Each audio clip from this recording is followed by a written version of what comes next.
Bismillahirrahmanirrahim. Kemudian setelah itu Allah sebutkan nasihat Luqman kepada putranya. Wa idh qala Luqmanu li binihi wa huwa ya'idhuhu. Tatkala Luqman berkata kepada putranya dan dia menasihatinya. Mau'izah yaitu nasihat disertai dengan takhwif. Namanya mau'izah. Ya, memberi masukan disertai dengan peringatan. Ya. Disertai dengan peringatan, ya. Wa huwa ya'idhuhu. Ada yang mengatakan anaknya ini musyrik. Ada yang mengatakan anaknya musyrik, ada yang mengatakan Luqman ini istrinya juga musyrik. Ya. Tapi Luqman kemudian mendakwahi mereka, akhirnya mereka masuk Islam. Wa huwa ya'idhuhu, dan Luqman menasihati putranya, ya bunayya la tusyrik billah. Wahai putraku, la tusyrik billah, jangan kau berbuat kesyirikan. Inna syirka la dzulmun azim. Sungguhnya syirik adalah kezaliman yang sangat agung, ya. Di sini Luqman membuka nasihatnya dengan berkata, ya bunayya, wahai putraku. Ini kita orang tua harus ingat, ya. Kalau kita panggil anak kita dengan kata yang terbaik, ya. Bahkan Luqman tidak berkata ya ibni, tapi ya bunayya. Bunayya itu tasghir dalam bahasa Arab, yaitu menunjukkan kasih sayang, ya.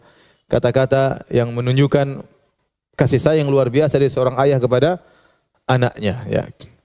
Bahkan jika anaknya kafir, seperti kata Nuh alaihissalam, ya bunayya arkam ma'ana. Nuh berkata kepada putranya yang kafir, yang membangkang bapaknya, yang menghalangi dakwah bapaknya, ya, yang bergabung sama orang kafir, itu pun Nabi Nuh berkata, ya bunayya, wahai putraku. Ya. Dia tidak mengatakan, hei Bahlul, hei, belum tobat juga, sebentar lagi mampus, sebentar lagi enggak. Dia tetap mengatakan ya bunayya, ya.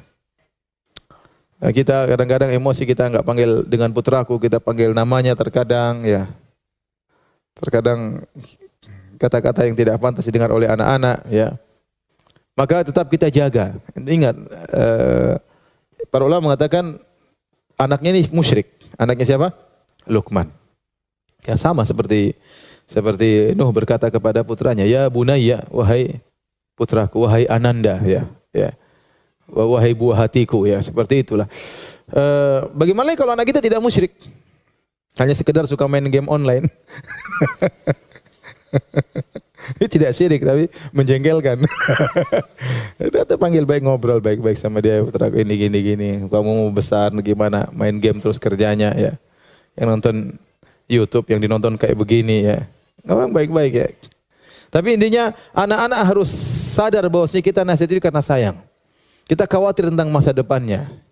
Ya, bukan untuk kita sudah jadi orang, ya. Anak-anak belum tahu bagaimana mereka di kemudian hari. Baik, kita ingatkan bahwasanya kita nasihat ini demi engkau di masa depan, ya.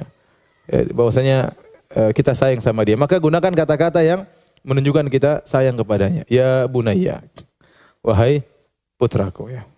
Ya. Ibu juga demikian, ibu-ibu, ya. Nasihat sama anak pelan-pelan.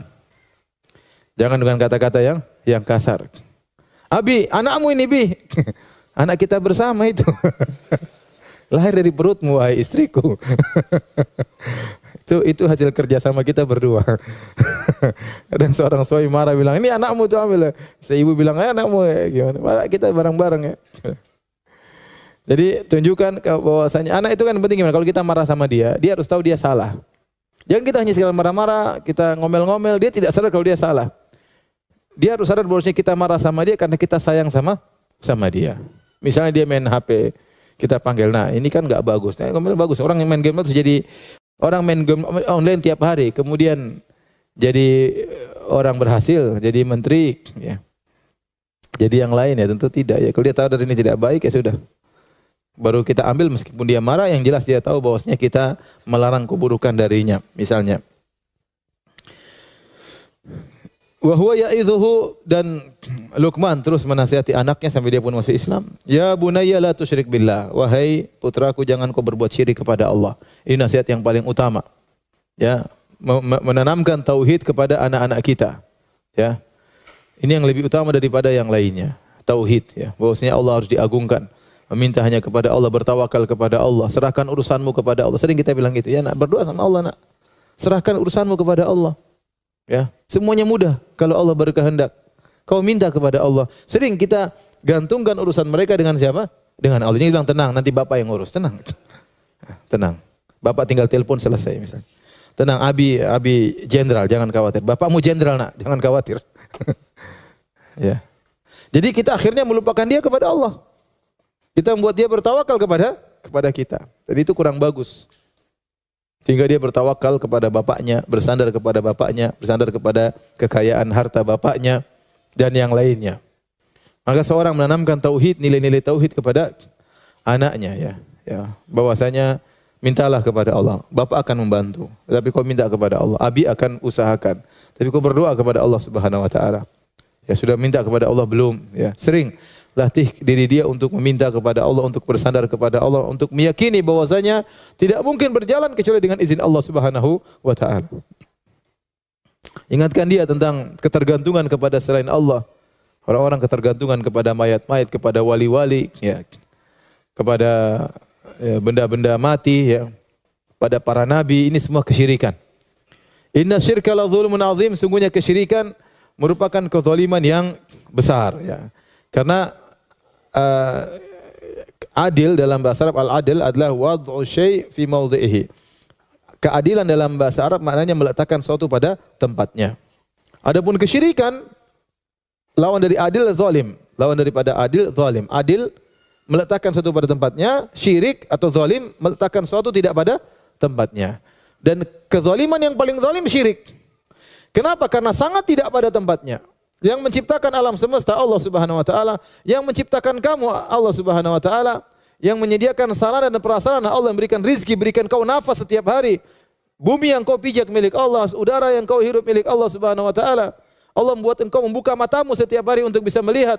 Ya, kemudian kau berminta kepada makhluk semisalmu atau lebih parah darimu, mayat-mayat yang sudah tidak bisa bergerak.